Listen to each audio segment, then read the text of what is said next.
The cranberry sauce was still warm in my hands when my husband destroyed 35 years of marriage with 7 words. Ellie always was a piece of more tau in this family. The ceramic serving bowl slipped from my fingers, hitting the hardwood floor of our dining room with a sound like a gunshot. Cranberry sauce splattered across the Persian rug Richard's mother had given us for our 10th anniversary. The same rug I'd hand cleaned twice a year for 25 years. The same rug where our children had taken their first steps, where we'd unwrapped Christmas presents and celebrated graduations and pretended we were happy. The laughter started immediately. My son Marcus, 32 and too much like his father, snorted into his wine glass. Before we continue, please subscribe to the channel and write in the comments what time it is where you are watching from now. We might give you a shout out in our next video. Today's shout out goes to Sandra Thornton from Westwego. Thank you for being part of this great family. Now let me tell you what happened that day. My daughter Claire covered her mouth, but I could see her shoulders shaking with suppressed giggles. Even my youngest, Nathan, just turned 27, was grinning as he helped himself to more stuffing. But it was my daughter-in-law, Vanessa, who laughed the loudest, throwing her head back like Richard had just delivered the punchline to the world's funniest joke. "Oh my God, Richard, that's terrible," she gasped between giggles. "But so accurate."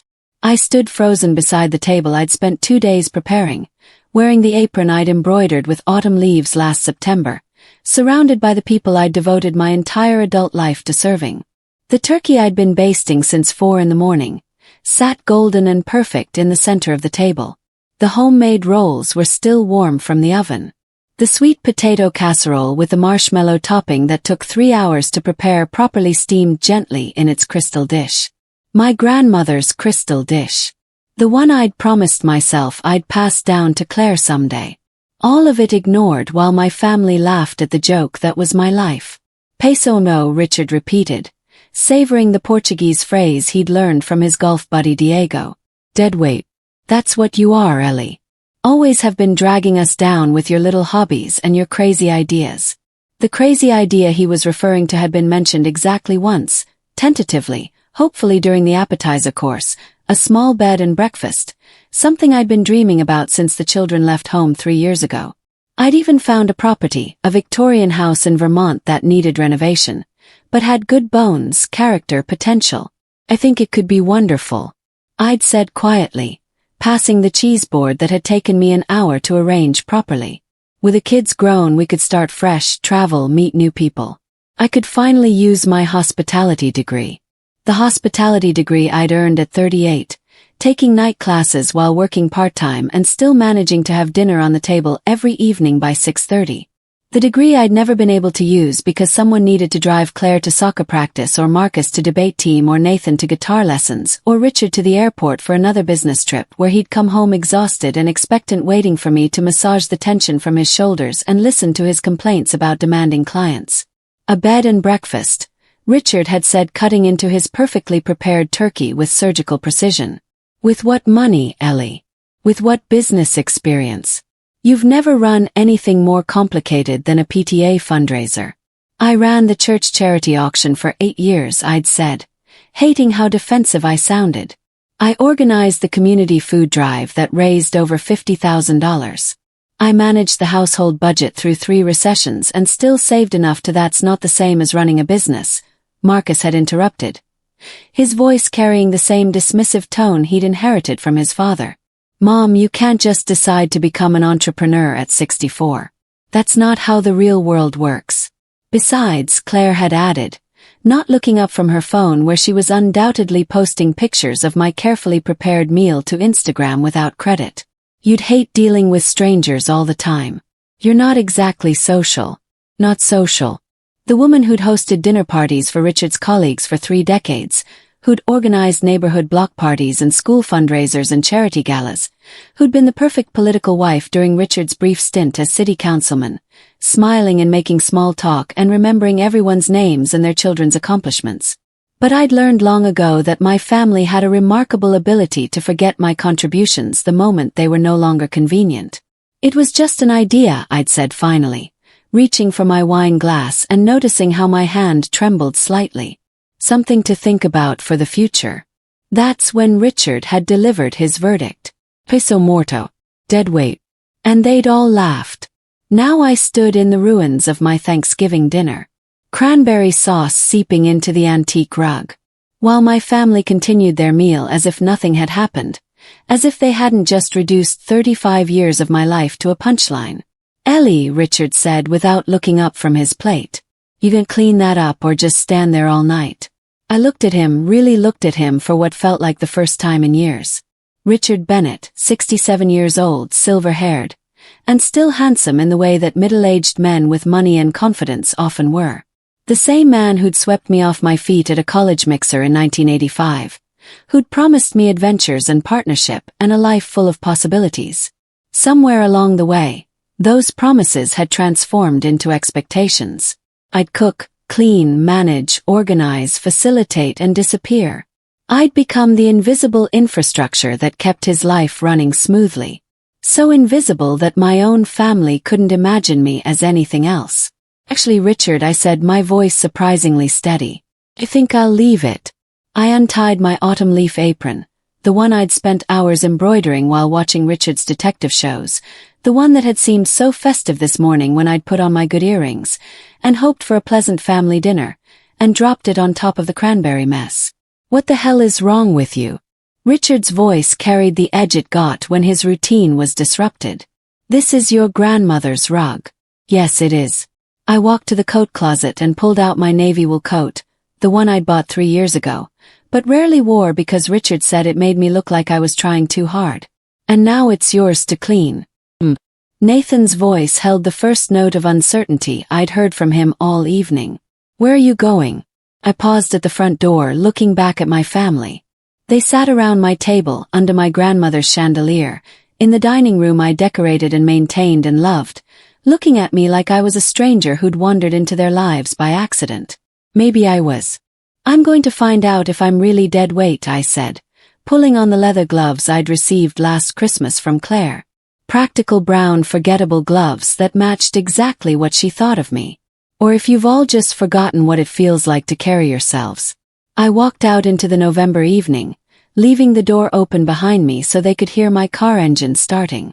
Could hear me backing out of the driveway of the house I'd called home for 28 years.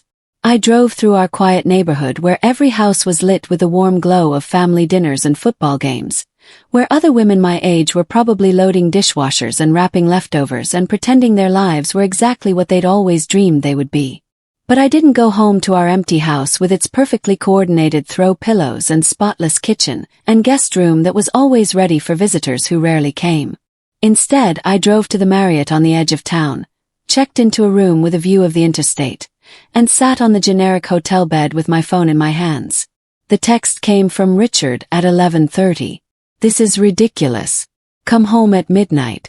Ellie, you're embarrassing yourself at 12:30. Fine. Sulk all you want, but you're paying for that hotel room yourself. I turned off my phone and opened my laptop.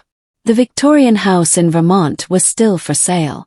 I'd been secretly checking the listing every week for 2 months, memorizing the photographs of the wraparound porch and the tower room that would make a perfect reading nook for guests. But Vermont suddenly felt too close, too small, too much like the life I was trying to escape. I opened a new browser window and typed 6 words that changed everything. Remote property for sale, Alaska.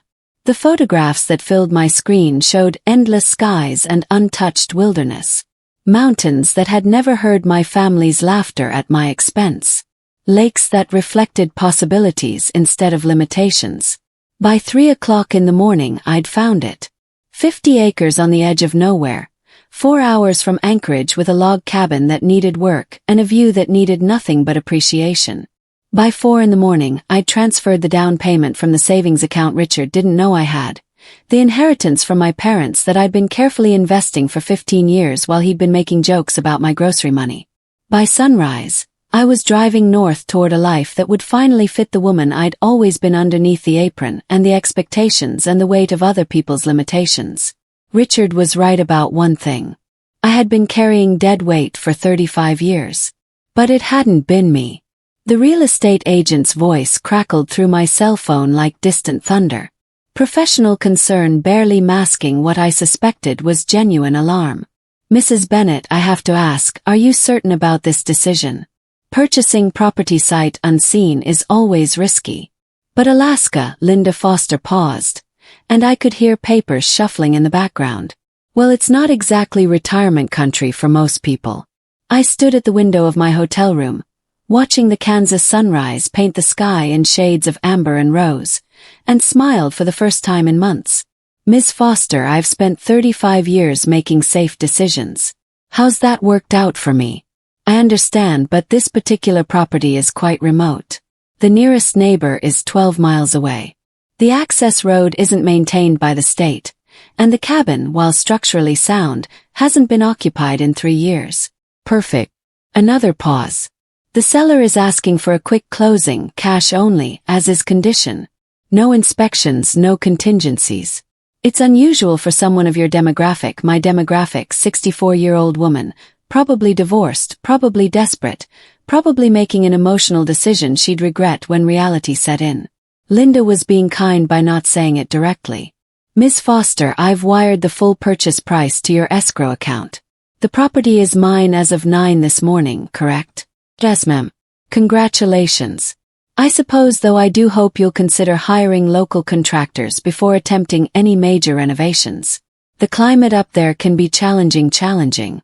As if 35 years of marriage to Richard Bennet hadn't been excellent preparation for challenging climates. After ending the call, I sat on the hotel bed and stared at my phone, scrolling through 17 text messages I hadn't answered. Richard's anger had evolved overnight from irritation to outrage to what appeared to be genuine panic. Ellie, this has gone far enough. The kids are worried sick. Whatever's wrong, we can fix it. Just come home. I'm calling Dr. Mitchell. You're clearly having some kind of breakdown. Dr. Mitchell, our family physician for 20 years, who'd prescribed antidepressants when I'd mentioned feeling invisible, who'd suggested hormone therapy when I'd complained about feeling restless, who'd recommended couples counseling when I dared to voice dissatisfaction with my marriage, counseling that Richard had refused, claiming our problems were all in Ellie's head. The final text had arrived at 6 o'clock in the morning. Ellie, please. I didn't mean what I said. Come home and we'll talk about the bed and breakfast idea. I deleted the messages without responding and called the number I'd found online at 2 o'clock in the morning. Northern Lights Moving and Storage. This is Tyler. I need everything in my house packed and shipped to Alaska today. Ma'am, it's 5 o'clock in the morning. Sorry. I meant I need it scheduled for today. I can pay extra for the rush service. Alaska is a big place. Where in Alaska? I gave him the address I'd memorized, watching him whistle low through the phone. That's remote. Going to cost you extra for the distance, and we'll need to coordinate with a local company up there for the final delivery, whatever it costs. You moving the whole house? I considered this question, thinking about the dining room set where my family had laughed at me last night. The king-size bed where Richard had been falling asleep before I finished speaking for the last 5 years. The living room furniture arranged around a television that played his shows on his schedule. No, just my things. My books, my clothes, my grandmother's china, my craft supplies. Everything else stays. What about furniture? I'll buy new furniture. Furniture that fits who I am now, not who I used to be. After scheduling the movers, I drove to our house, my former house, arriving at 7:30 to find Richard's Cadillac still in the driveway.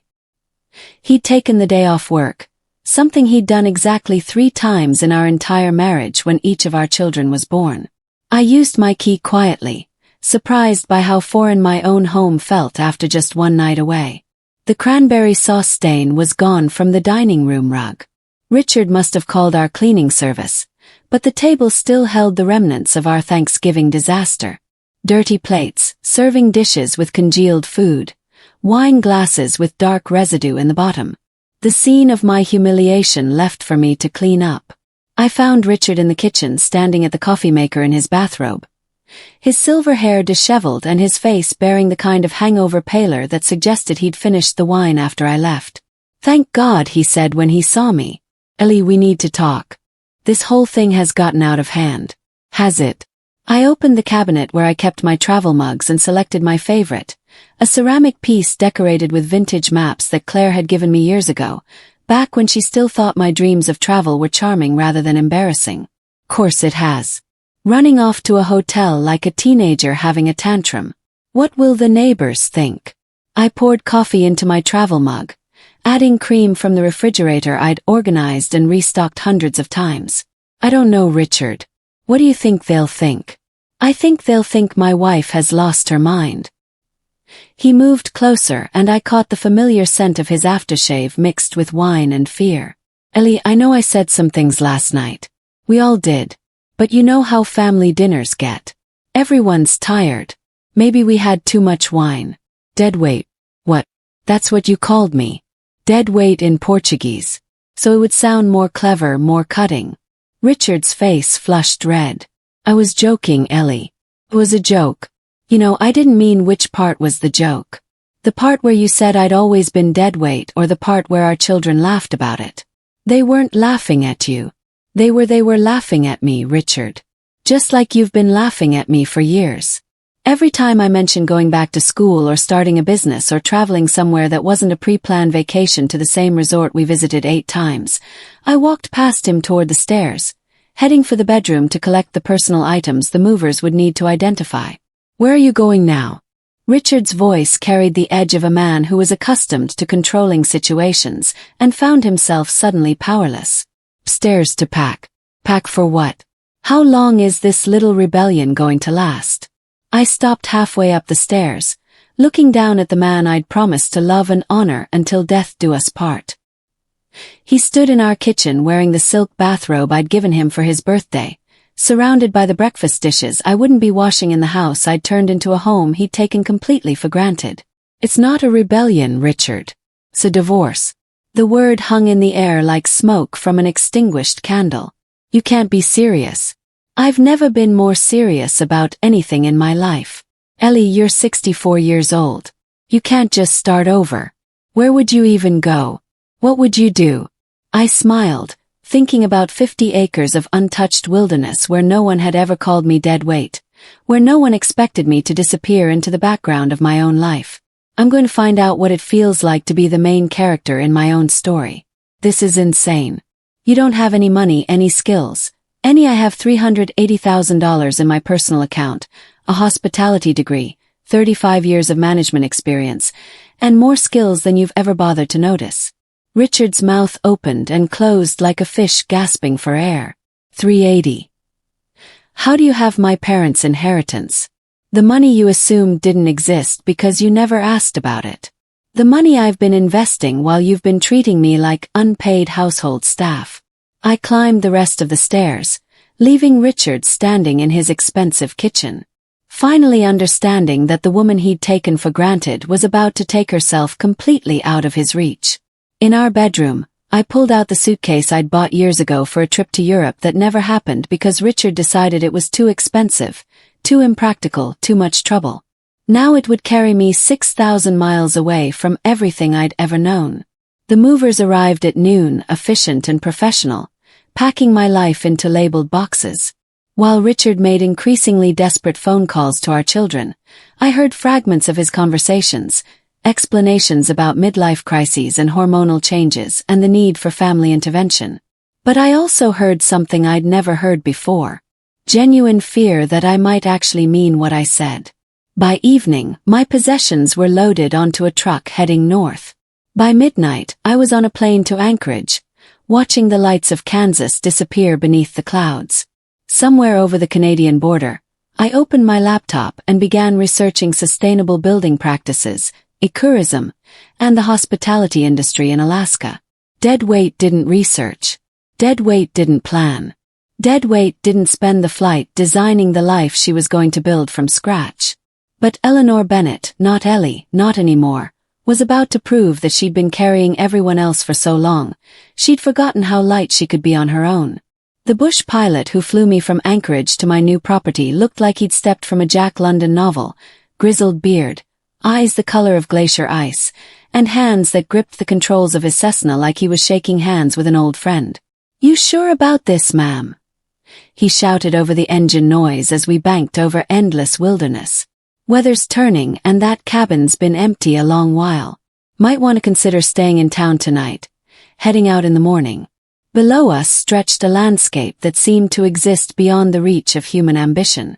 Mountains rose like cathedral spires against a sky the color of pewter, their peaks crowned with snow that had never known footprints. Rivers snaked through valleys where the only roads were game trails, where silence wasn't broken by traffic or sirens or the constant hum of civilization demanding attention. "I'm sure," I called back, clutching the armrest as we hit another pocket of turbulence. "I've been waiting my whole life to be sure about something." He gave me a look that suggested he'd transported his share of people running from their lives, and most of them hadn't lasted a winter. But he nodded and began his descent toward a clearing that seemed impossibly small from the air, barely more than a scar in the vast green canvas of forest. The landing was rougher than anything I'd experienced in 30 years of vacation flights to predictable destinations. The plane bucked and jolted down what I generously supposed was a runway, finally shuddering to a stop in front of a log cabin that looked like it had been carved from the surrounding forest by someone who understood that beauty didn't require ornamentation. "That's her," the pilot said, cutting the engine. "Home sweet home." The cabin was larger than the photographs had suggested. 2 stories of weathered logs with windows that reflected the surrounding wilderness like mirrors. A covered porch wrapped around 3 sides, and I could see the bones of what had once been a garden, now overgrown with wild grasses and late-season wildflowers. But it was the lake that stole my breath. 50 yards from the cabin's front door, water stretched toward the horizon like liquid silver, so still and perfect it seemed to hold the sky captive in its depths. Mountains rose directly from the far shore, their reflection creating a world that existed both above and below the surface. Real and mirrored, possible and impossible. "Previous owner was a writer," the pilot said, helping me unload my suitcases. "Came up here to finish some novel. Stayed 15 years. Only left when his arthritis got too bad for the winters." "Did he finish it?" "The novel. Heard he wrote 12 of them."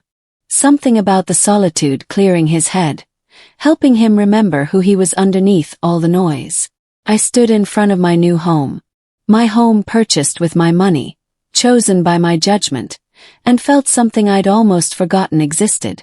Possibility. The pilot fired up his engine. "I can come back tomorrow, check on you, make sure you're settling in all right." "That's kind of you, but unnecessary. I have everything I need." He studied my face, perhaps looking for signs of the breakdown. Richard was probably describing to anyone who would listen. Instead, he seemed to find something that surprised him. "You know what, ma'am? Think you do." After he lifted off, the silence was so complete, it felt like a living thing. No traffic, no sirens, no televisions bleeding through thin walls, no family members needing rides or meals or emotional management. No husband's voice explaining why my dreams were impractical, why my desires were selfish, why my very existence was an inconvenience. Just wind in the pines and the gentle lap of water against the lake shore, and the sound of my own breathing, steady and calm and entirely my own. I walked through the cabin slowly, claiming each room with my presence. The previous owner had left it furnished, simple, sturdy pieces that looked like they'd been built to last through whatever storms Alaska could deliver. A stone fireplace dominated the main room with built-in bookshelves that begged to be filled with stories that mattered. The kitchen was small but functional, with windows that looked out over the lake and mountains that seemed to change color as the light shifted. Upstairs, the master bedroom occupied the entire second floor with windows on 3 sides and a view that made my Kansas horizon seem cramped and apologetic. This was a room for dreaming big dreams, for planning impossible things, for becoming whoever you were brave enough to become. I unpacked my laptop and sat at the kitchen table, using my phone's hotspot to connect to the outside world. The internet was slow but functional enough for research, planning, and the business I was already beginning to envision. My inbox was full of increasingly frantic messages from Richard and the children, but I deleted them unread.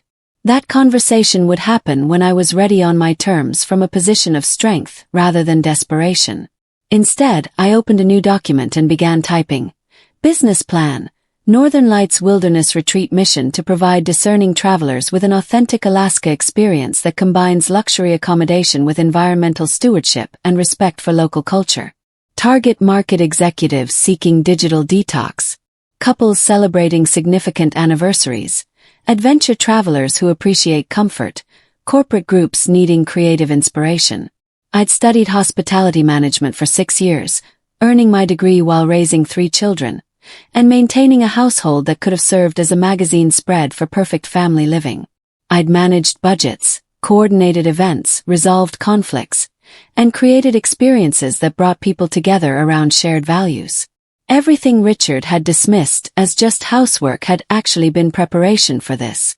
By midnight, I had 30 pages of detailed plans. Renovations that would transform the cabin into a luxury retreat while preserving its authentic character. Marketing strategies that would attract guests willing to pay premium prices for authentic experiences. Partnerships with local guides, artisans, and suppliers that would benefit the entire community. A sustainable business model that would provide financial independence while creating something genuinely meaningful.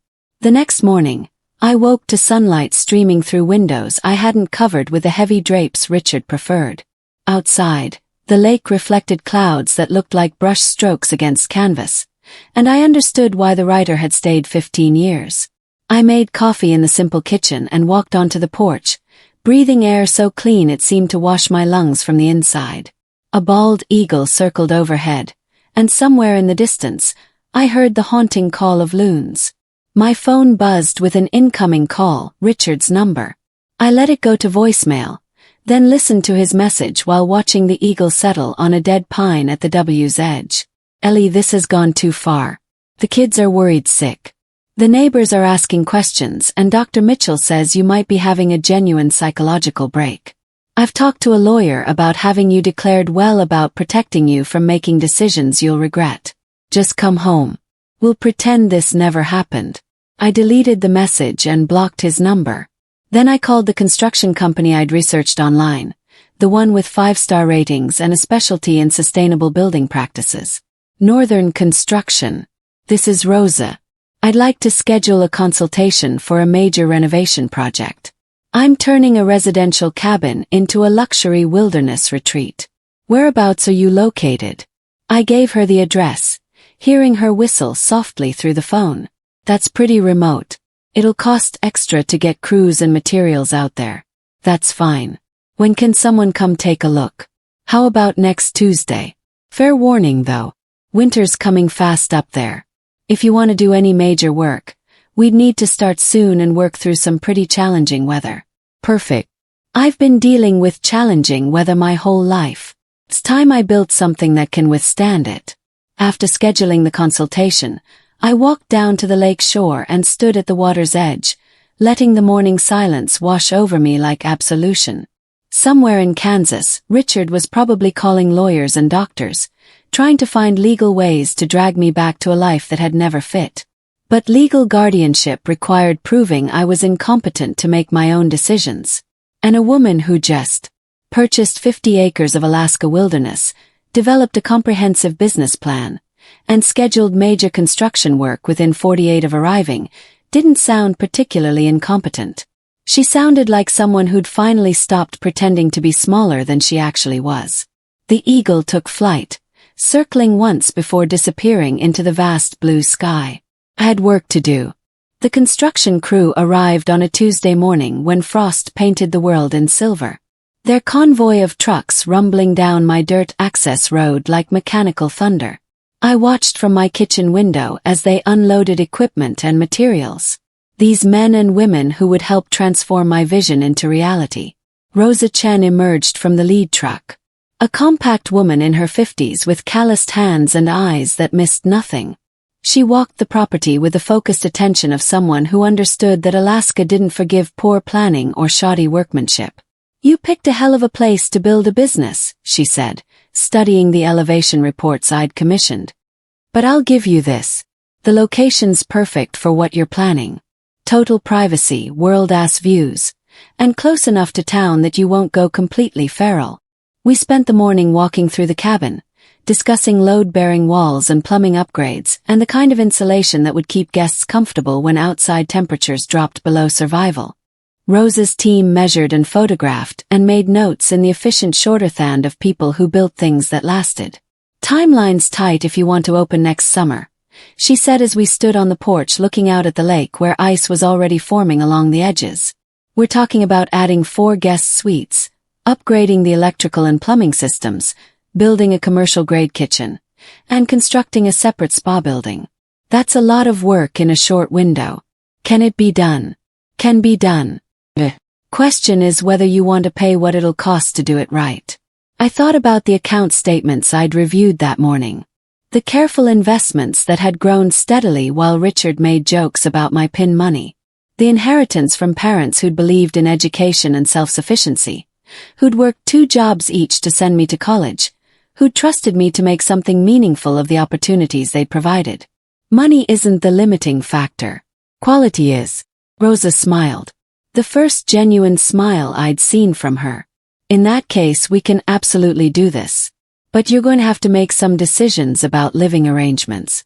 This place is going to be a construction zone for the next 8 months. I'd been thinking about this problem since my first night in the cabin. Staying would mean months of noise, dust, and constant disruption. Leaving would mean returning to Kansas, probably triggering exactly the kind of intervention Richard was threatening. What if I built something temporary? A small cabin where I could stay during construction. Could work. Keep you close enough to make decisions, but far enough away to maintain some sanity." Rosa pulled out her tablet, sketching quickly. "We could put up a kit cabin down by the lake. Nothing fancy but warm and functional. Tear it down when the main project's finished, or keep it as staff quarters. How long would that take to build? 2 weeks, maybe 3. We'd need to pour a foundation and run utilities, but it's straightforward work." I looked at the spot she'd indicated, a level area about 100 yards from the main cabin with an unobstructed view of the water. Private enough for solitude, close enough for supervision, perfect for a woman learning to live entirely on her own terms. "Let's do it." That afternoon, while Rosa's crew began laying out foundation markers, I drove into town for supplies. Fairmont Station, population 847, according to the welcome sign, consisted of a grocery store, hardware store, gas station, and a combination cafe bar called the Northern Light that appeared to serve as the community's unofficial city hall.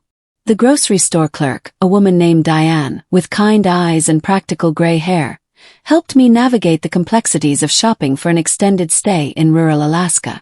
"You're the one bought the Morrison place," she said, not quite making it a question. Word travels fast.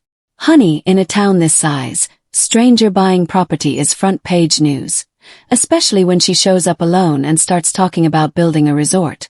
I paused in loading canned goods into my cart. "Is that a problem?" Diane considered this, studying my face with the careful attention of someone who'd lived through enough winters to recognize genuine determination. "Depends what kind of resort you're planning.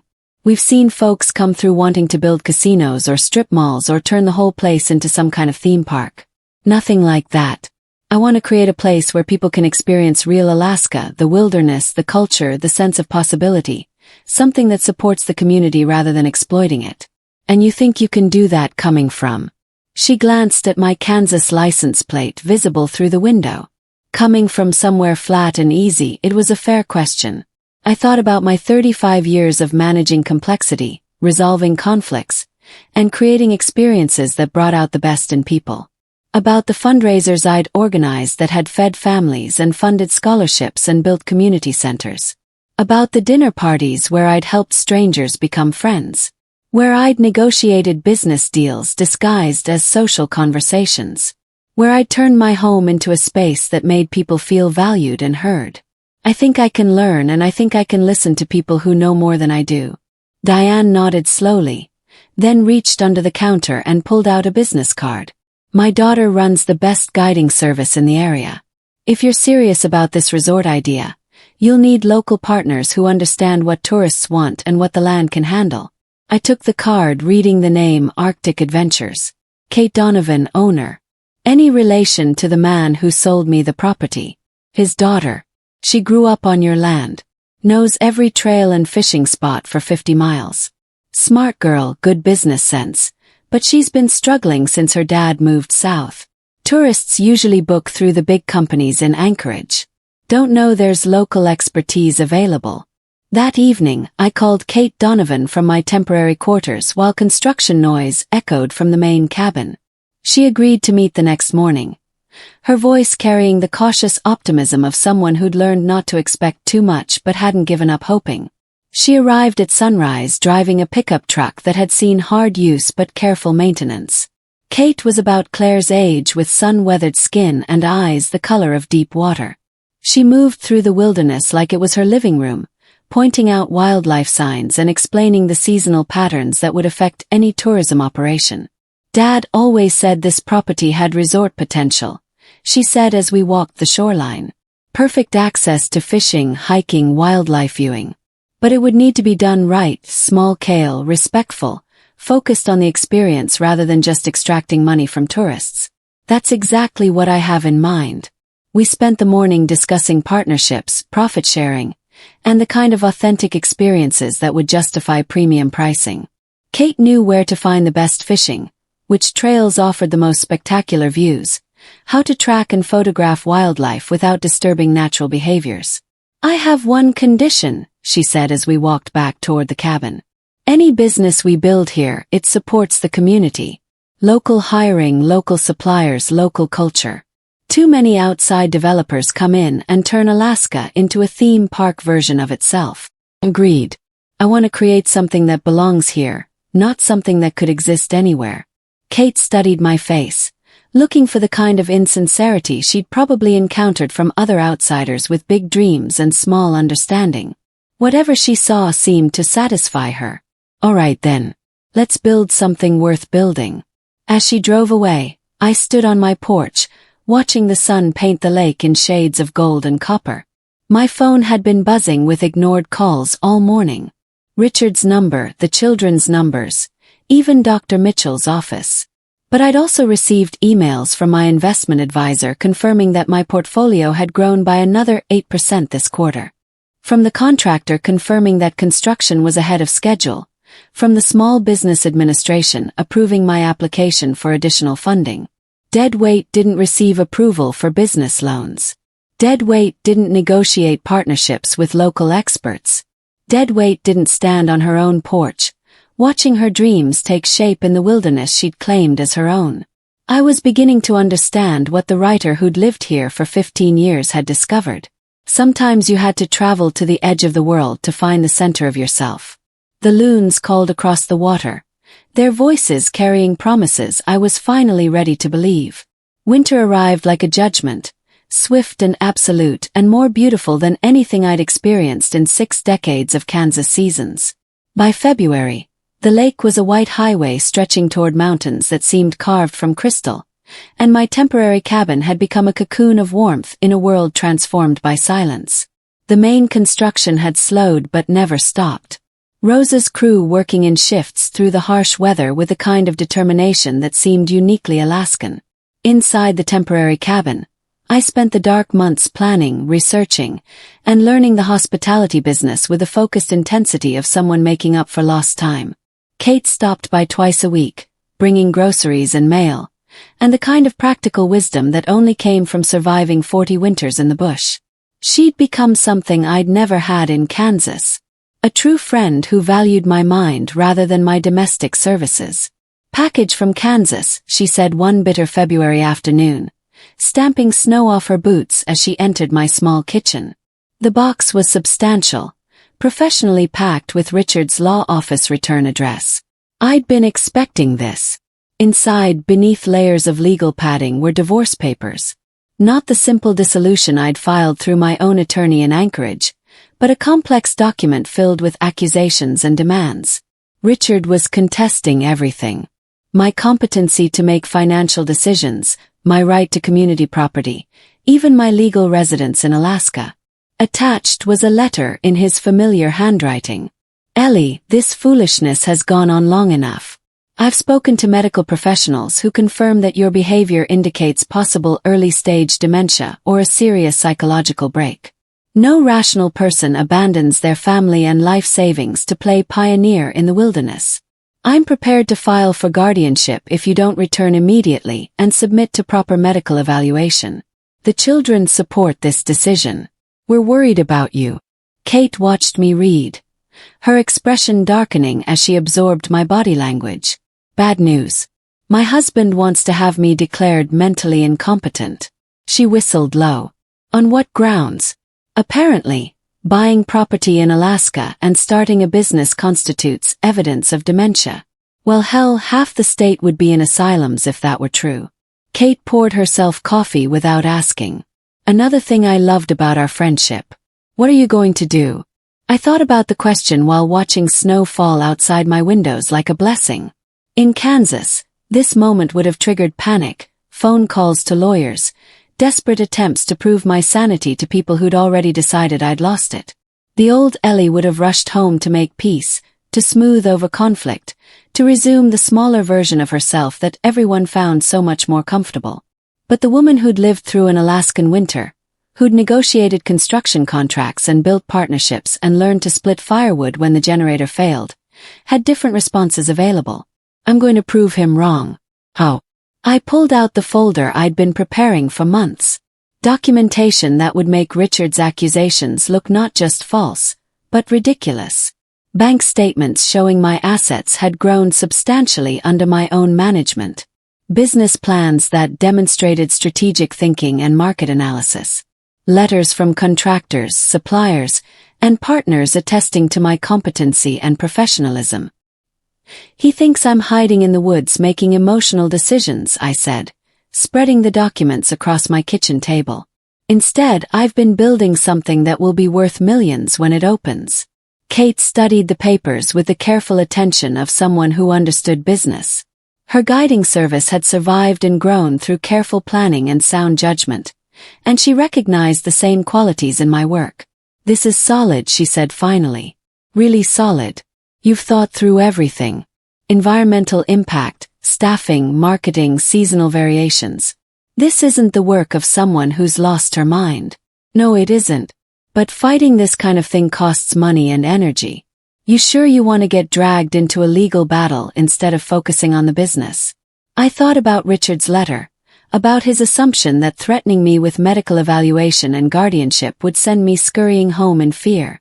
About 35 years of backing down from conflicts, apologizing for inconveniencing people with my existence, making myself smaller to accommodate everyone else's comfort. Kate, I've been avoiding conflict my whole life. It never made anything better. Just postpone the reckoning. If Richard wants a legal fight, he can have one.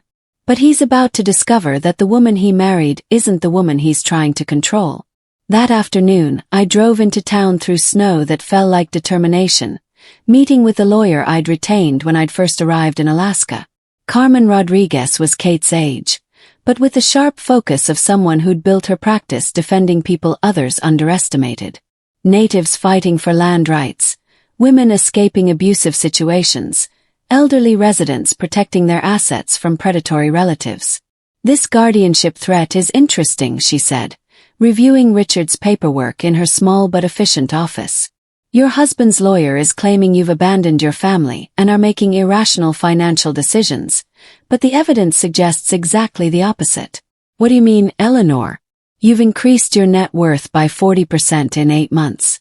You've started a business with excellent profit potential. You've integrated into a new community and established professional relationships. These aren't the actions of someone with diminished capacity. They're the actions of someone who's finally operating at full capacity. She leaned back in her chair, studying me with the analytical gaze of someone who'd seen every variation of family financial warfare. I think your husband made a miscalculation. He assumed you were having a breakdown, acting impulsively, making decisions you'd regret when you came to your senses. Instead, you've been systematically building a new life that works better than your old one. So what happens next? Next, we document everything. Your business success, your community integration, your financial growth, your mental acuity. We build a case that demonstrates not only that you're competent, but that you're more competent than the man trying to control you. And then Carmen smiled, the expression of a lawyer who'd found the perfect strategy for her client's situation. Then we file a countersuit. Harassment, defamation, interference with business relationships. We make it clear that any attempt to challenge your competency will result in very public documentation of why your marriage ended and who's really making irrational decisions. I thought about this nuclear option, about the public exposure it would bring to Richard's treatment of me, about the satisfaction of finally fighting back with weapons that matched his. How long would all this take? Months. Maybe a year. Legal battles are expensive and exhausting, and there's always the risk that a judge might be sympathetic to a worried husband's claims about his elderly wife. But there's another option. There's always another option. You could prove your competency so thoroughly that his case becomes laughable before it ever reaches court. How? Carmen pulled out a legal pad and began writing. You could open your business ahead of schedule, generate revenue, create jobs, attract national attention, make it impossible for anyone to claim you're making poor decisions by demonstrating the spectacular success of those decisions. The resort won't be ready until summer. The resort won't be ready. But what about a smaller operation? A few guest rooms, some guided tours, a preview of what's coming. Enough to establish that this isn't a fantasy. It's a functioning business. I thought about the main cabin, still under construction, but nearly habitable, about Kate's expertise in guiding and my experience in hospitality, about the possibility of proving Richard wrong, not with legal arguments, but with undeniable reality. We could do a soft opening.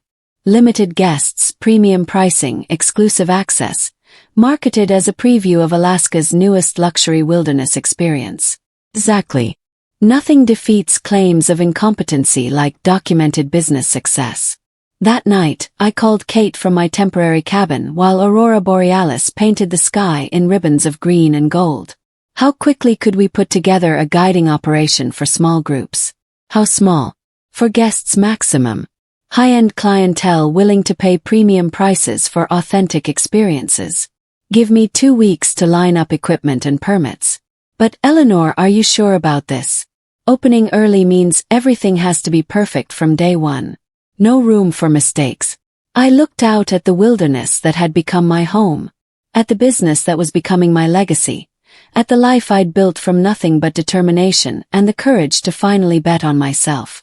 Kate, I've been making other people's lives perfect for 35 years. It's time to make my own life perfect. All right then. Let's give them something to remember.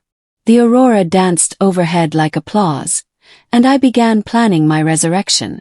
The first guests arrived on a morning in late April, when the lake ice was singing, that haunting melody of frozen water beginning to surrender to spring. I watched from the main cabin's new picture windows as Kate guided their helicopter to a landing on the beach, my heart hammering with the kind of anxiety I hadn't felt since my first dinner party as a young wife. But this was different. This time, success or failure belonged entirely to me. Eleanor, they're here, Kate called, her voice carrying excitement that matched my terror. Our first paying customers, a tech executive from Seattle and his wife, celebrating their 30th anniversary with what their booking agent had described as the ultimate Alaska experience. I smoothed my hands down the front of my jacket, new Alaska gear that actually fit, unlike the decades of clothes I'd chosen to accommodate Richard's preferences, and walked out to greet them. Stephen and Michelle Park emerged from the helicopter like visitors from another world, expensive outdoor gear still creased from the store, faces bright with anticipation, and the kind of nervous energy that came with paying $5,000 for 3 days in the wilderness. Welcome to Northern Lights Sanctuary, I said, extending my hand with confidence I was still learning to feel. I'm Eleanor Bennett, your host. This is incredible, Michelle breathed, turning in a slow circle to take in the mountains, the lake, the lodge that had risen from Rosa's cruise determination and my stubborn vision. The pictures don't do it justice. Stephen was already pulling out his camera, capturing the kind of views that would make their friends back in Seattle question their own vacation choices. How long have you been operating here? This is actually our inaugural weekend, I said. Deciding honesty was better than pretense. You're our very first guests. Instead of concern, their faces lit with genuine delight. We're pioneers, Michelle laughed. Stephen, we're literally the first people to stay here. That's even better than we hoped. I led them into the main lodge, watching their reactions as they absorbed the space we'd created. The great room soared 2 stories with floor-to-ceiling windows that turned the wilderness into living artwork. The fireplace was already crackling, Kate's work, and the scent of my grandmother's cinnamon bread recipe filled the air from the kitchen where I'd been baking since dawn.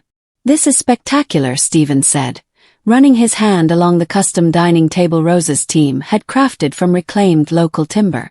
"But it doesn't feel touristy. Feels authentic." Authentic. The word I'd been chasing for months. The quality that would separate our retreat from the countless commercial lodges that treated Alaska like a theme park. "That was exactly our goal," I said, leading them to their suite, one of 4 guest rooms we'd completed ahead of schedule. We wanted to create a space that honored the wilderness while providing genuine luxury. The suite was perfect if I allowed myself that moment of pride. Local artwork, handcrafted furniture, a bathroom with a soaking tub positioned to frame the lake view. Richard would have called it showing off, but Michelle clasped her hands together like she'd discovered treasure. "This is our dream room," she said to Stephen. "Honey, take a picture of me by that window." While they settled in, I returned to the kitchen where Kate was preparing for our afternoon excursion. A guided tour of the lake and surrounding wilderness that would showcase why people traveled thousands of miles for this experience. "They love it," I told her, pulling the last batch of bread from the oven. "They actually love it." "Course they do. You built something amazing here." Kate paused in organizing her gear. "But Eleanor, you know this is just the beginning, right? One successful weekend doesn't solve your legal problems." She was right, of course. Richard's lawyers were still threatening guardianship proceedings, still claiming my Alaska adventure was evidence of mental instability. But each day that passed without me crawling home in defeat made their case weaker and my position stronger. "It's not just about the legal battle," I said, arranging fresh flowers in the vase on the kitchen island. "Another detail that transformed a commercial space into something personal. It's about proving to myself that I can do this. That the woman who managed family chaos for 35 years can manage something this complex. You're managing it beautifully." The afternoon tour was everything I'd imagined and more. Kate guided us across the lake in her custom boat, explaining the ecosystem while I served fresh coffee and homemade cookies from thermoses designed to keep everything perfect despite the wind and spray. We spotted eagles, moose, and a family of beavers that posed like professional models for Stephen's increasingly expensive camera equipment. "I've stayed at resorts all over the world," Michelle told me as we drifted in a quiet cove where the only sounds were lapping water and bird calls. "But I've never felt this connected to a place. It's like being inside a nature documentary except real." "That's exactly what we hoped you'd experience." "How did you know to come here?" Stephen asked. "This seems like such an unlikely place for someone to start a business." I considered how to answer, looking out at the wilderness that had become my salvation. How to explain that sometimes you had to lose everything you thought you wanted to discover what you actually needed. "I spent 35 years making everyone else comfortable," I said finally. "I came here to find out what it felt like to make myself comfortable." That evening, I served dinner at the handcrafted table while firelight danced across the great room's log walls. Fresh salmon Kate had caught that morning, vegetables from the greenhouse we'd rushed to complete, wild berry compote I'd made from fruit I'd learned to identify through trial and error. "This is restaurant quality," Stephen said. And I felt the glow of recognition that had nothing to do with pleasing anyone but myself. "Where did you learn to cook like this?" Michelle asked. 40 years of practice." I laughed, though I'm finally cooking for people who appreciate it instead of just expecting it. After dinner, we sat by the fire while northern lights painted the sky in ribbons of green and gold. Stephen and Michelle shared stories of their 3 decades together, the compromises and growth and renegotiations that had kept their marriage strong. "The key," Michelle said, her hand finding Stephen's across the space between their chairs, "is remembering that you're both allowed to change. The person you married at 25 isn't the person you're married to at 55. You have to keep choosing each other as you become who you're meant to be." I thought about Richard, about his inability to see me as anything other than the young woman he'd married, about his panic when I'd finally outgrown the role he'd assigned me. Some people grew together, others grew apart. The tragedy wasn't the growing, It was the refusal to acknowledge it. "Eleanor," Stephen said as the evening wound down. "I have to ask, how did you end up here? This place, this business. It's clearly a massive undertaking for someone starting over." I looked at my first guests, these kind people who'd trusted their anniversary celebration to my untested vision, and decided they deserved the truth. My husband called me deadweight at a family dinner. Everyone laughed, so I left everything behind and came here to find out if I was actually dead weight, or if I was just a woman who'd been carrying everyone else for so long I'd forgotten how to carry myself. Michelle's hand went to her heart. "Oh, Eleanor. And what did you find out?" Stephen asked quietly. I looked around the great room we'd built from nothing, at the business that was already booking guests for the summer season, at the life I'd created entirely through my own vision and determination.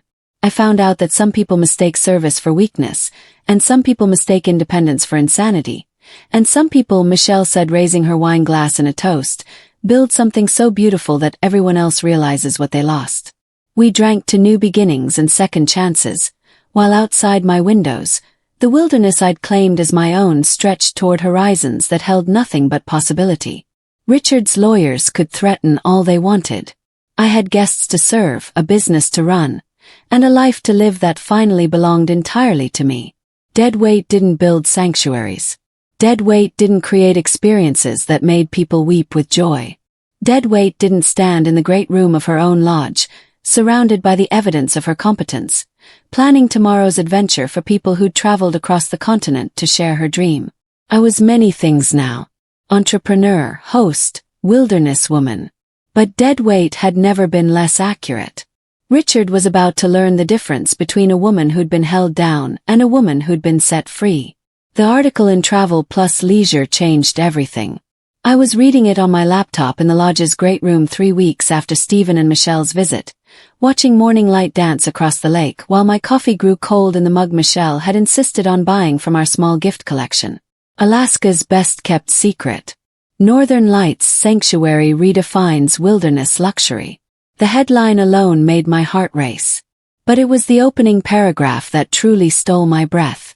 In an era of manufactured experiences and Instagram-ready backdrops, Northern Lights Sanctuary offers something increasingly rare. Authentic transformation. Host Eleanor Bennett has created more than a wilderness retreat. She's crafted a space where guests don't just visit Alaska, they discover parts of themselves they didn't know existed. The article included Stephen's photographs, professional quality images that captured not just the stunning landscape, but the feeling of being here, the aurora dancing over our lake, the great room at sunset, firelight warming log walls. Michelle and me laughing together in the kitchen, looking like women who'd found exactly where they belonged. My phone started ringing before I'd finished reading. "Eleanor, this is Amanda Wright from the Alaska Tourism Board," the first caller said, her excitement crackling through the connection. "We'd like to discuss featuring Northern Lights Sanctuary in our luxury campaign for next season. This article is generating exactly the kind of interest we want for authentic Alaska experiences." The calls continued throughout the morning. Travel agents wanting to book clients, a documentary crew interested in filming, a publisher asking if I'd consider writing about the experience of starting over at 64. By noon, I had 37 booking inquiries and a waiting list that stretched into the following year. Kate arrived during the lunch rush of phone calls, her expression cycling between amazement and concern. "You've seen the article." "I've seen it. I've also seen my email inbox crash twice from the volume of inquiries. Eleanor, this is incredible. But are you ready for this level of attention? Once word gets out about your success," she didn't need to finish the thought. "Success this visible would make it impossible for Richard to maintain his narrative about my mental instability. But it would also make it impossible for me to remain quietly hidden in the Alaska wilderness, rebuilding my life away from the judgment of people who'd never believed in my capabilities." "There's something else," Kate said, pulling out her phone. "Local news wants to do a feature story, but they're asking questions about your background, about why someone from Kansas suddenly appeared in Alaska and built a luxury resort." I felt the familiar tightness in my chest. Not anxiety about the attention itself, but about the story it would tell. The woman who'd run away from her family to play pioneer in the wilderness. The wife who'd abandoned her responsibilities to chase selfish dreams. The narrative Richard and his lawyers would use to support their competency claims. What kind of questions? The reporter, nice woman named Julia Chen.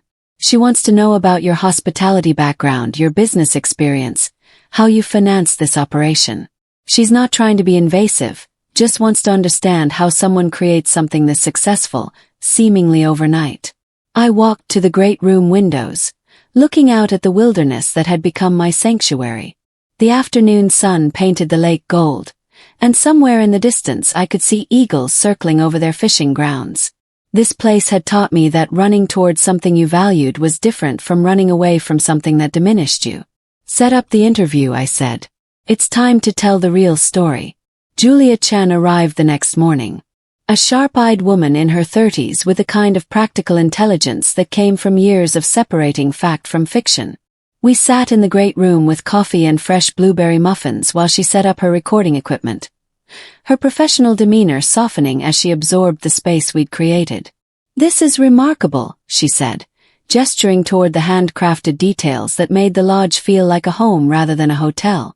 "But I have to ask, how does someone go from being a housewife in Kansas to running a luxury wilderness retreat in Alaska? That's quite a transformation."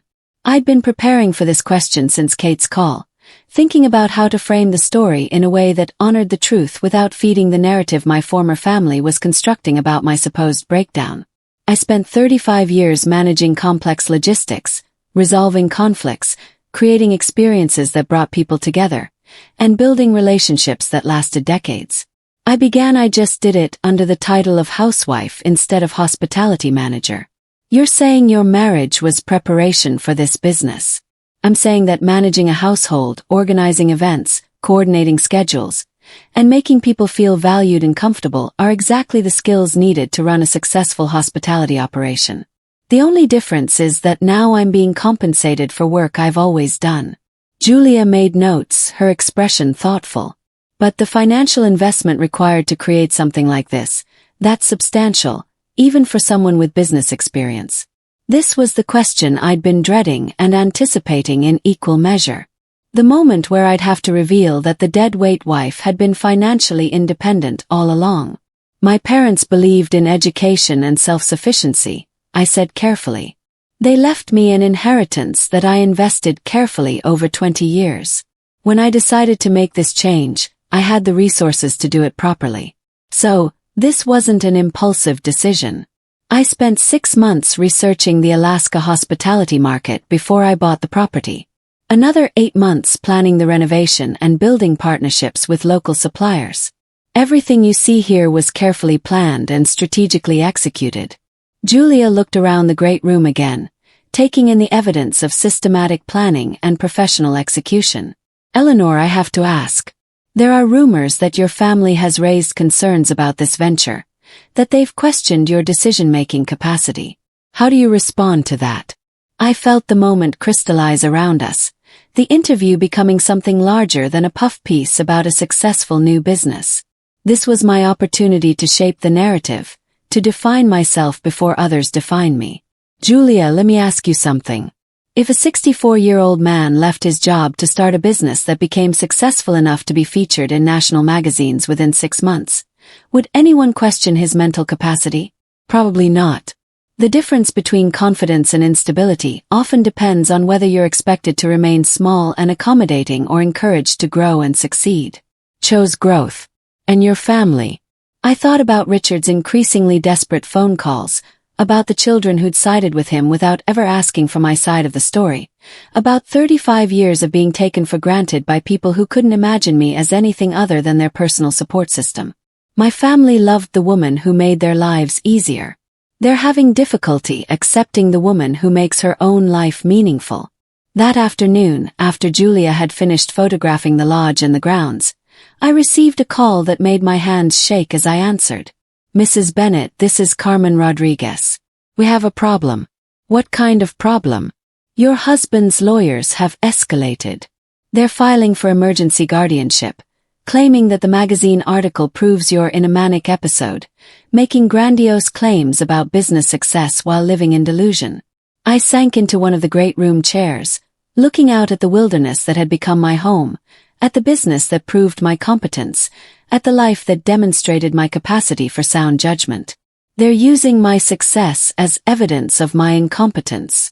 They're arguing that no rational person your age would abandon their family to start a wilderness resort, that the publicity you're generating is evidence of manic behavior, and that someone needs to protect you from yourself before you lose everything. When the hearing is scheduled for next month, Eleanor, they're asking for immediate conservatorship of your assets pending a competency evaluation. I closed my eyes, feeling the weight of the battle I'd been avoiding settle around my shoulders. Richard wasn't just threatened by my independence. He was terrified that my success would expose his own limitations, his inability to see value in anything he couldn't control. Carmen, I want you to file a countersuit. Harassment, defamation, and attempted financial exploitation of a competent adult. And I want to demand that the hearing be held here in Alaska, where my business and life are established. Eleanor, are you sure a legal battle like this will be public, expensive, and exhausting? I looked around the great room where Michelle had toasted new beginnings, where Julia had recorded the story of a woman who'd refused to stay small, where guests would soon gather around fires that warmed both bodies and spirits. I'm sure Richard wants to prove I'm incompetent. I'll prove that a woman who builds something this successful from scratch is anything but incompetent.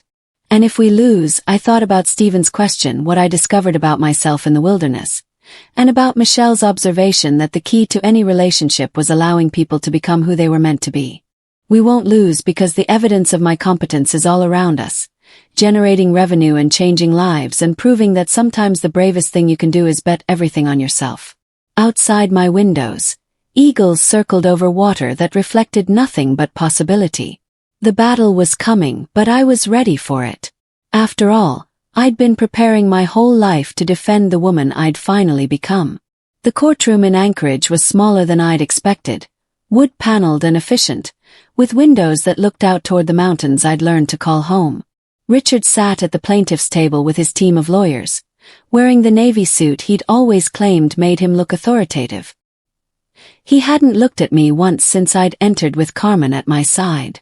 But I'd looked at him, studying the man I'd been married to for 35 years, as if seeing him clearly for the first time. The expensive suit couldn't hide the way his shoulders had curved inward, or the lines of worry that had etched themselves around his eyes. He looked smaller than I remembered, diminished in a way that had nothing to do with age and everything to do with the kind of bitterness that came from discovering your control had been an illusion. Your Honor, Richard's lead attorney was saying, a sharp-faced man named Caldwell, who specialized in elder law and family conservatorship.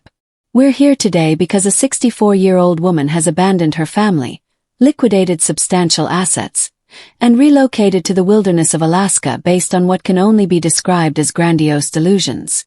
I felt Carmen's hand briefly touch mine under the table, a reminder to stay calm, to let our evidence speak rather than react to the accusations.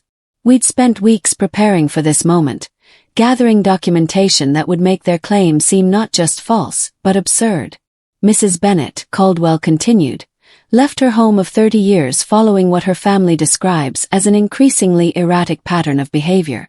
She purchased property sight unseen, began construction on a commercial enterprise with no relevant experience, and has since made claims about her business success that border on the fantastic.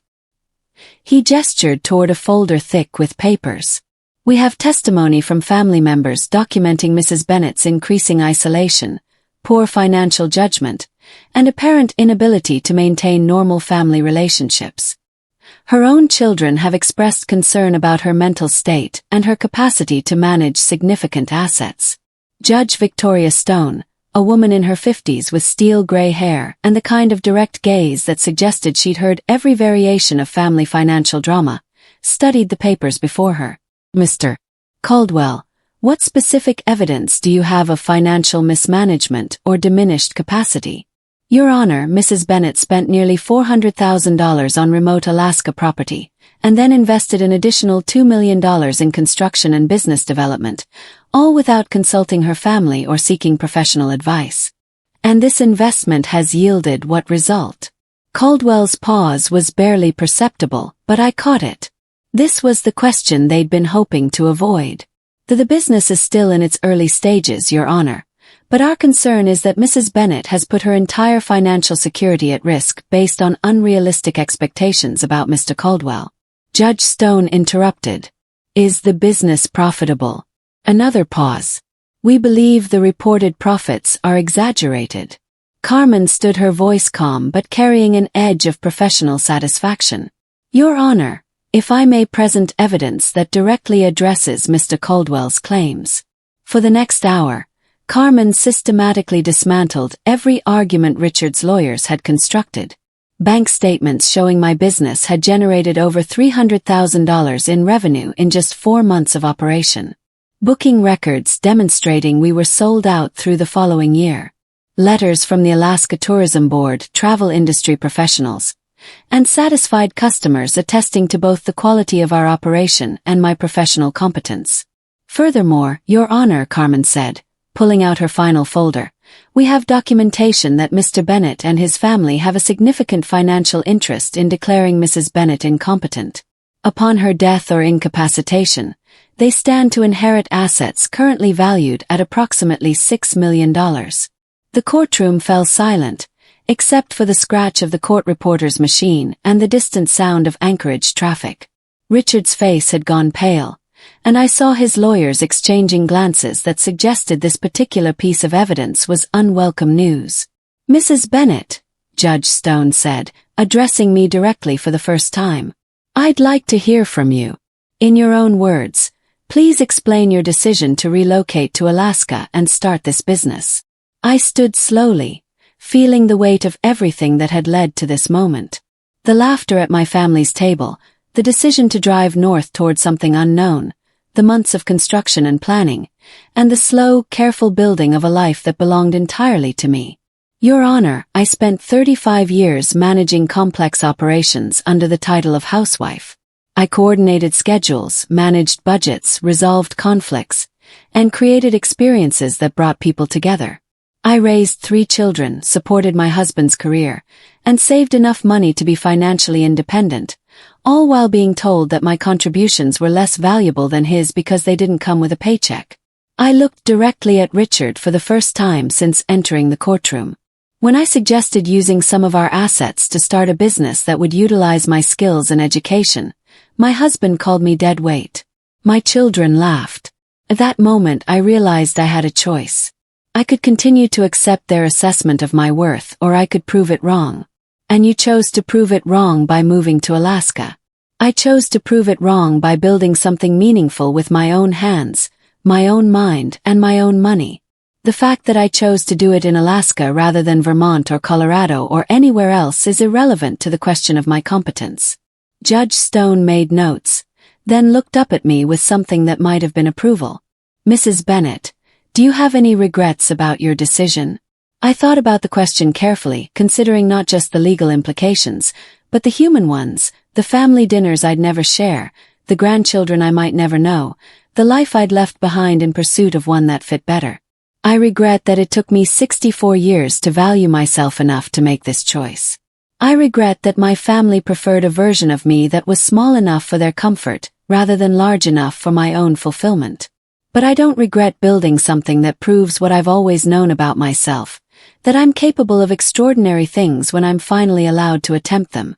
The courtroom was quiet for a long moment. Then Judge Stone spoke, her voice carrying the authority of someone who'd spent decades separating truth from manipulation. Mr. Caldwell, your petition is denied. Mrs. Bennet has demonstrated not diminished capacity, but expanded capability. The evidence shows a woman who has successfully translated a lifetime of management skills into a profitable business enterprise. That some family members disapprove of her choices does not constitute grounds for guardianship. She turned to Richard's table, her expression stern. Furthermore, I'm concerned about what appears to be an attempt to use the court system to control a competent adult's financial decisions for the benefit of potential inheritors. Mrs. Bennet, you are free to manage your assets and your life as you see fit. After the gavel fell and the courtroom began to clear, I stood in the hallway outside, feeling strangely empty despite the victory. Richard approached slowly, his lawyers hanging back at a respectful distance. "Ellie," he said quietly, and I heard something in his voice I'd never heard before. Genuine defeat. "It's Eleanor now." Eleanor. He looked older than his 67 years, worn down by months of legal battles and the gradual realization that the woman he'd taken for granted was never coming back. "I want you to know I never meant for it to go this far." "What did you mean?" "I meant for you to come home. I thought if I made it difficult enough, expensive enough, you'd realize this whole thing was a mistake and come back where you belonged." I looked at this man who'd shared my bed for 3 decades, who'd fathered my children, who'd somehow convinced himself that love meant keeping people small enough to control. "Richard, I finally am where I belong. I'm sorry that doesn't include you." He nodded slowly, perhaps understanding for the first time that some departures were permanent, some growth irreversible. "The kids want to see you, Claire especially. She's been asking questions about how we treated you, about what we might have missed. They know where to find me." I walked away from the courthouse, from the legal battle, from the last threads connecting me to a life that had never quite fit. Carmen drove me to the airport where Kate waited with a chartered plane that would carry me home to my lake, my business, my carefully constructed sanctuary in the wilderness. As we flew north toward Fairmont Station, I watched the landscape change from urban sprawl to endless forest, from the complicated patterns of civilization to the clean simplicity of wilderness. Judge Stone had been wrong about one thing. I didn't have expanded capability. I'd always had this capability. I just finally found a place where it was valued instead of feared. The plane banked toward home and I began planning my next expansion. Deadweight didn't win court cases. Deadweight didn't build businesses that changed people's lives. But a woman who'd been carrying everyone else for 35 years could certainly carry herself toward any horizon she chose. 2 years after the court hearing, I stood on the main lodge's deck, watching a helicopter land on our private helipad, the latest addition to a property that now sprawled across 200 acres and employed 37 people year-round. The autumn air was crisp with the promise of winter, and the mountains across the lake wore crowns of fresh snow that would soon transform the world into the crystalline wonderland our winter guests paid premium prices to experience. The helicopter's passengers emerged with the careful movements of people stepping into a place they'd only dreamed about. A tech CEO from Silicon Valley and her family celebrating her 50th birthday with what their booking agent had described as the ultimate digital detox experience. They would spend 5 days here, learning to fly fish with Kate, participating in wildlife photography workshops and discovering what silence sounded like when it wasn't interrupted by notifications. But it was the second helicopter that made my heart skip. Claire emerged first, looking around with the wide-eyed wonder of someone seeing her mother's world for the first time. Behind her came Nathan, then Marcus, my 3 children, finally accepting my invitation to visit the life they'd once dismissed as evidence of mental breakdown. "Mom," Claire said, and there was something different in her voice. Not the casual dismissal I remembered from our last family dinner, but genuine awe mixed with what might have been regret. This is incredible." She was right. Northern Lights Sanctuary had grown into something that exceeded even my most ambitious dreams. The main lodge now featured 12 luxury suites, each one designed to showcase a different aspect of Alaska's natural beauty. The spa building offered treatments that incorporated local traditions and ingredients, while the conference center attracted executive retreats from Fortune 500 companies seeking authentic team-building experiences. "Welcome to my home," I said, embracing each of my children in turn. Claire held on longer than necessary, as if trying to memorize something she'd lost, and was only now realizing she needed. I gave them the full tour, watching their expressions change as they absorbed what their mother had built. The commercial kitchen where I still prepared signature dishes for special occasions. The library stocked with first editions and local history that made our guests' evenings as rich as their days. The workshop spaces where visiting artists taught traditional crafts alongside modern techniques. "You did all this?" Marcus asked as we stood in the conference room where Fortune 500 executives plotted strategy while looking out at wilderness that had never heard a honking car horn. I mean, you planned it, managed it, built it. I had help, I said, thinking of Kate and Rosa and the dozens of local craftspeople whose skills had turned my vision into reality. But yes, I did all this. Nathan was studying the financial charts displayed in the business center. Visitor numbers, revenue projections, employment statistics that showed how our success had rippled through the entire region. Mom, these numbers, this isn't a hobby. This is a major hospitality operation. You're employing half the county. 43% actually. We'll be at 51% when the winter expansion is complete. They were quiet during dinner, picking at the salmon Kate had caught that morning and the vegetables from our greenhouse while trying to reconcile the woman before them with the mother they thought they'd known. Outside the dining room windows, Aurora Borealis painted the sky in ribbons of green and gold. The same lights I'd learned to read like weather forecasts. I owe you an apology, Claire said finally, setting down her fork and looking directly at me for the first time since arriving. We all do. You don't owe me anything. We do. Her voice was steady, but I could see tears forming. I've been thinking about that Thanksgiving dinner. About how we laughed when Dad called you. When he said what he said. I've been thinking about how we never asked what you wanted, what you dreamed about, what made you happy. Claire, let me finish. I've spent 2 years telling people my mom had some kind of breakdown and ran away to Alaska. But looking at this place, seeing what you've accomplished, you didn't have a breakdown, Mom. You had a breakthrough. Marcus nodded, his face serious in the firelight. I've been researching the hospitality industry since we decided to visit. Do you know what the failure rate is for new luxury resorts, especially ones started by people with no previous commercial experience? I imagine it's high. 87% fail within the first 2 years. But you're not just succeeding, you're setting industry standards. I read the article in Hospitality Design about your sustainable practices, the piece in Forbes about transforming rural economies through authentic tourism. Mom, you're being studied in business schools.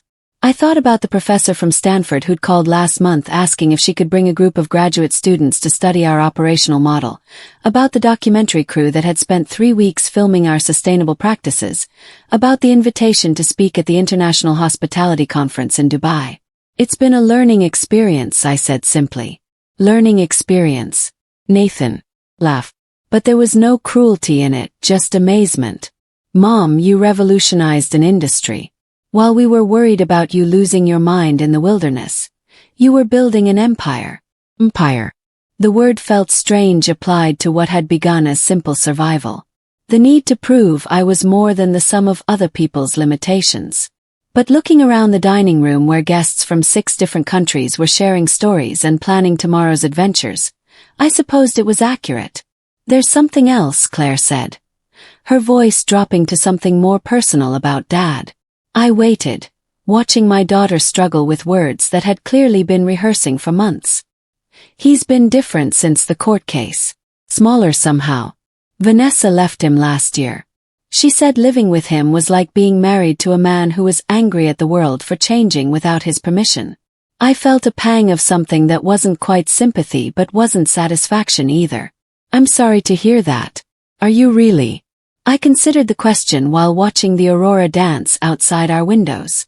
Was I sorry that the man who'd called me deadweight was struggling to rebuild his life without the infrastructure I'd provided for 35 years?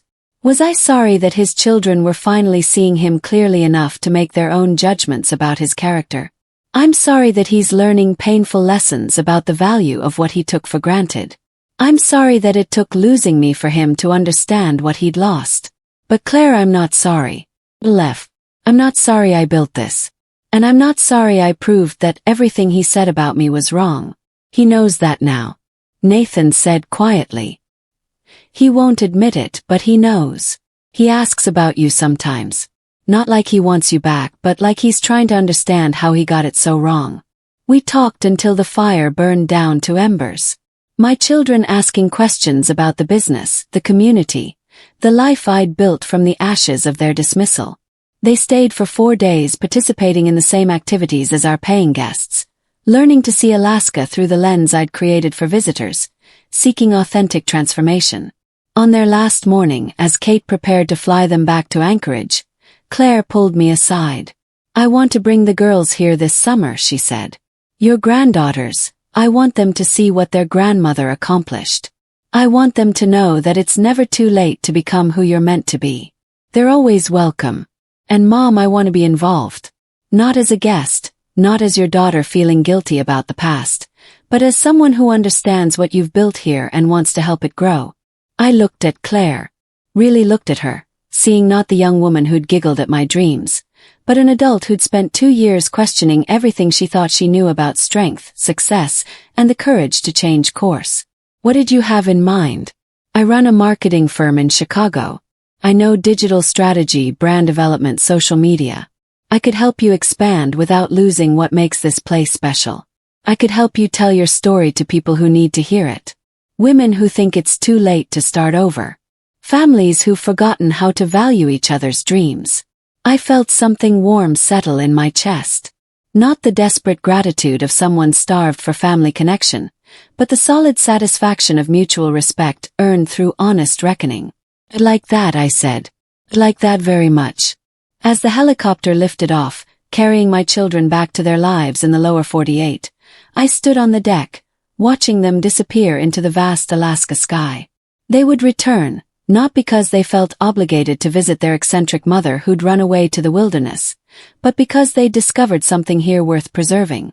Kate joined me on the deck, following my gaze toward the horizon where the helicopter had vanished. "They get it now," she said. "They finally see what you built here. They see what we all built here. This place exists because people believed in something larger than their individual limitations." Speaking of which, Kate grinned, pulling out her phone. "We just got confirmation from the National Geographic documentary crew. They want to feature us in their series about sustainable tourism. Full episode, prime time, international distribution."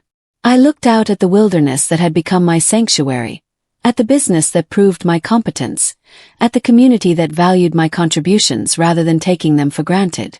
Somewhere in Kansas, Richard was probably reading about my success in magazines he'd never bought when I lived in his house. Somewhere in the world, women were making the same choice I'd made. To bet everything on themselves when everyone else had bet against them. "Schedule it," I said.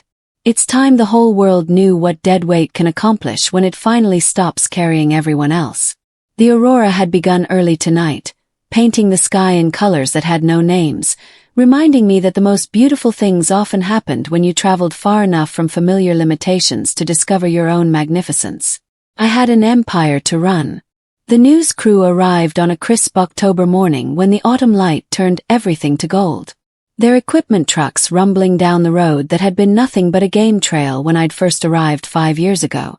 Now, it was paved and maintained wide enough for the tour buses that brought visitors from around the world to experience what the Wall Street Journal had called the most authentic luxury wilderness retreat in North America. I watched them set up from the main lodge's great room, where I was reviewing the morning's bookings with Claire, who'd moved to Alaska permanently 6 months ago to manage our expanding operations. My daughter, my partner now, really, had proven to have inherited more than just my eye color.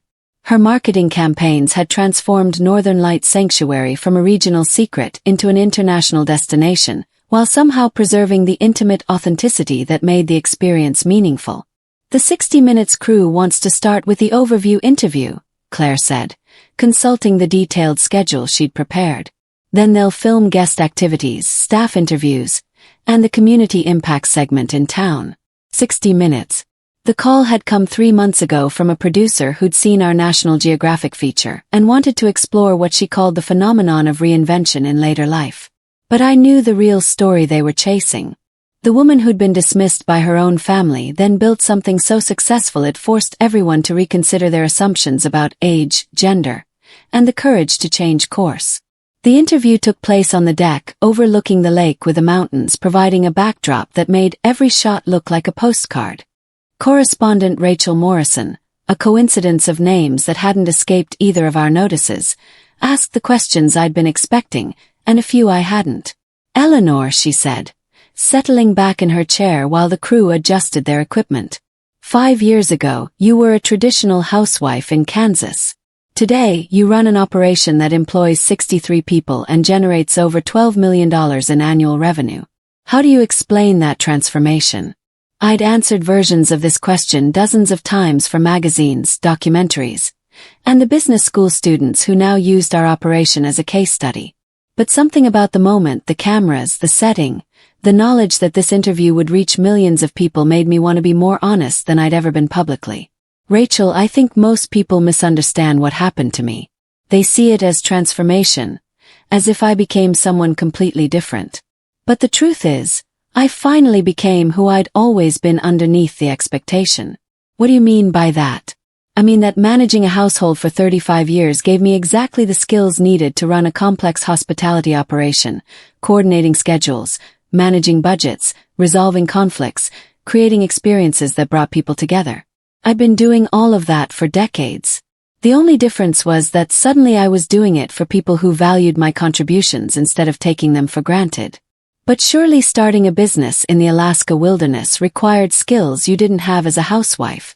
I smiled, thinking about the countless times I'd been asked this question, always phrased in ways that suggested housework was somehow less complex than real business.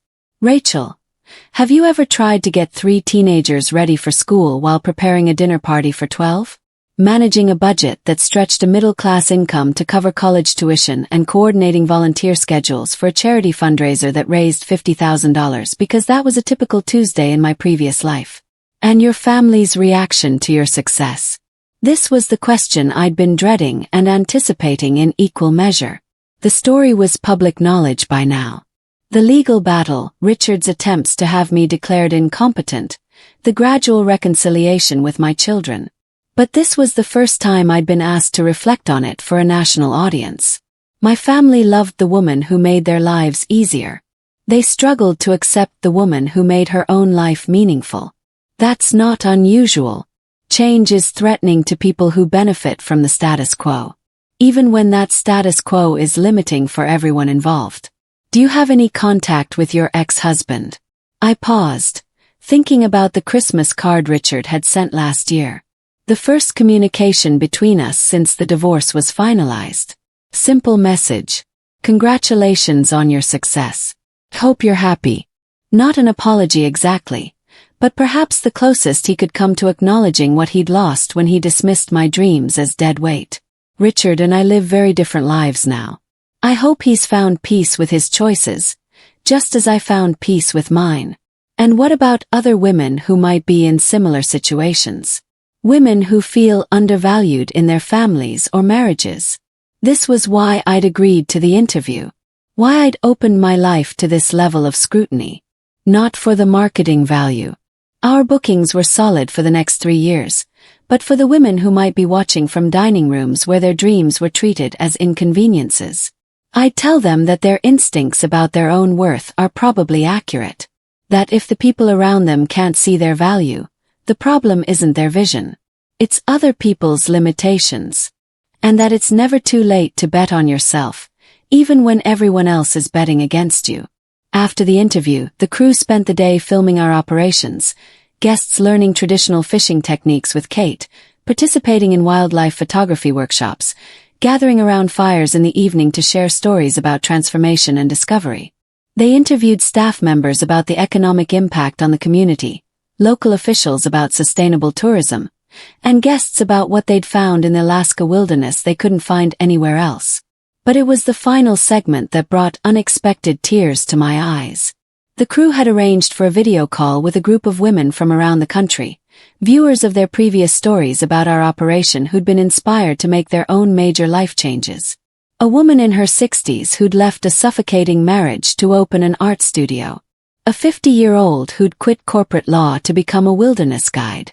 A grandmother who'd used her savings to start a non-profit serving homeless veterans. Eleanor, one of them, said through the screen, "I wanted to thank you not just for building something beautiful, but for proving that women like us, women who've spent decades serving everyone else, that we're capable of extraordinary things when we're finally free to attempt them." As evening settled over the lake and the camera crews packed their equipment, I walked down to the water's edge where I'd stood that first night, processing the enormity of what I was attempting. The woman who'd made that choice seemed like a stranger now, brave certainly, but also desperate in a way I no longer remembered feeling. Claire found me there as the aurora began its nightly dance across the sky. "Penny, for your thoughts," she said, settling beside me on the bench I'd installed for guests who needed quiet moments to process their own transformations. I was thinking about that first night, how terrified I was that I'd made a mistake. That maybe your father was right about my capabilities. Any regrets? I considered the question while watching the northern lights paint the sky in colors that still took my breath away after 5 years. The business had grown beyond my wildest dreams, employing 3 times as many people as I'd ever imagined, generating revenue that had made me independently wealthy in ways I'd never expected. But the real success wasn't financial. It was the morning emails from guests whose lives had been changed by their time here. The applications from other women inspired to start their own businesses. The knowledge that I'd proven something important about the untapped potential that existed in lives that looked ordinary from the outside. I regret that it took me 64 years to value myself enough to make this choice. Said finally. I regret the years I spent apologizing for taking up space instead of claiming the space I deserved. But I don't regret leaving or building this or proving that everything they said about me was wrong. Speaking of which, Claire said, pulling out her phone. We just got an email from the White House. They want to discuss featuring our sustainable practices in the President's Economic Development Initiative. Something about rural revitalization and women's entrepreneurship. I laughed, remembering the woman who'd been called dead weight at a family dinner, who'd been threatened with guardianship proceedings, who'd been dismissed as having a breakdown when she'd actually been having a breakthrough. Schedule it, I said, but make sure they understand that this isn't just about business success. It's about what happens when people who've been underestimated finally get the chance to show what they're capable of. The aurora danced overhead like applause, and somewhere in the distance, I heard the haunting call of loons preparing for their southern migration. In a few hours, I'd review tomorrow's schedule, check on guest accommodations, and plan the next phase of our expansion. There was always another challenge, another opportunity. Another chance to prove that the most extraordinary things often came from the most unexpected sources. But tonight, I simply sat beside my daughter, watching the wilderness I'd claimed as my own, surrounded by the evidence of what happened when dead weight finally stopped carrying everyone else and started lifting itself. You know what I discovered out here? I said to Claire as we walked back toward the lodge, where lights glowed like beacons in windows I'd helped design. What's that? I discovered that I was never deadweight at all. I was just a woman extraordinary enough to carry an entire family for 35 years. So strong that when I finally put them down and started carrying myself, I could build an empire. Claire smiled, linking her arm through mine as we climbed the steps to the home I'd created entirely through my own vision and determination. Want to know a secret, Mom? Some of us always knew that. We just forgot to mention it when it would have mattered. Inside the lodge, our evening guests were gathering around the great room fireplace, sharing stories of transformation and possibility, while the wilderness stretched endlessly beyond our windows. Vast enough to hold all the dreams that had ever been dismissed, strong enough to support anyone brave enough to build something worth building. I came to Alaska thinking I was running away from a family that didn't value me. I discovered I was running toward a life that finally fit the woman I'd always been underneath their limitations. Some people spend their whole lives being told they're deadweight. I spent 5 years in the wilderness proving that the heaviest thing I'd ever carried was other people's opinions. Turns out when you finally put those down, you can carry yourself anywhere. Then,